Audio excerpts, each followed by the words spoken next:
नमस्कार. नमस्कार. तुमचं नाव सांगा.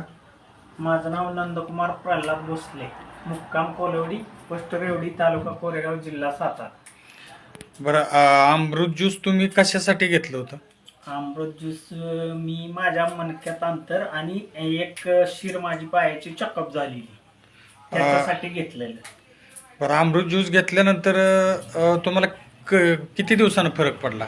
अमृत ज्यूस घेतलं की मला एक 4-5 चौथ्या 5व्या दिवशी फरक पडला चांगला. पण काय फरक म्हणजे नक्की म्हणजे काय होतं, दुखत होता, पाय दुखत होता आणि मला खाली वाकता येत नव्हतं, वजन उचलता येत नव्हतं.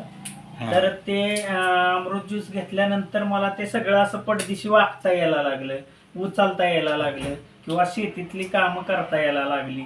म्हणजे पहिलं काहीच जमत नव्हतं. असं वाकायचं म्हटलं तर मला 10 वेळा विचार करायला लागायचा की बाबा ही उचलू का नको.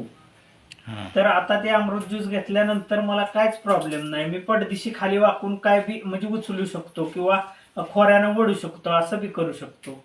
आतापर्यंत आपल्या किती झाल्या अमृत ज्यूसच्या बाटल्या? माझ्या बाटल्या बघा 3 झालेत आतापर्यंत. आणि आता पुढे 2 तुम्ही करणार आहे? 2चा का 3चा? अजून 2चा करणार. हां, म्हणजे 5 बाटल्याचा कोर्स करणार पूर्ण. बघा मित्रांनो, आता यांना 4थ्या दिवशी 5व्या-6व्या दिवशी रिझल्ट आलेला आहे. आणि दुसरा अजून काय तुम्हाला? मला बाकीचा पित्ताचा त्रास होता आणि सांधे दुखत होते, ते बी राहिले. सगळंच म्हणजे डोकं दुखायचं पित्तामुळे, ते बी थांबलं. झोप शांत लागायला लागली. आणि डॉक्टरांच्याकडे गेल्यावर डॉक्टरांनी काय सांगितलं होतं तुम्हाला? डॉक्टरांनी काय म्हणजे हे सांगितलेले, मणक्यात गॅप सांगितलं हा होतं? 2 मणक्यात गॅप सांगितलेला आणि वजन अजिबात उचलायचं नाही म्हणून सांगितलेलं. बघा, पण ह्या ज्यूस घेतल्यानंतर मला काहीच नाही प्रॉब्लेम. मी वजन उचलतो, काय बी म्हणजे असं वाकून पडदिशी केलं तरी काही प्रॉब्लेम येत नाही. Okay okay. तुम्ही काय सांगू लोकांना काय सांगाल की हा अमृत ज्यूसचं रिझल्ट कसे आहेत, किंवा त्यांनी घ्यावं किंवा कसं, म्हणजे त्याबद्दल काय सांगा? अमृत ज्यूस सगळ्यांनी घ्यावं.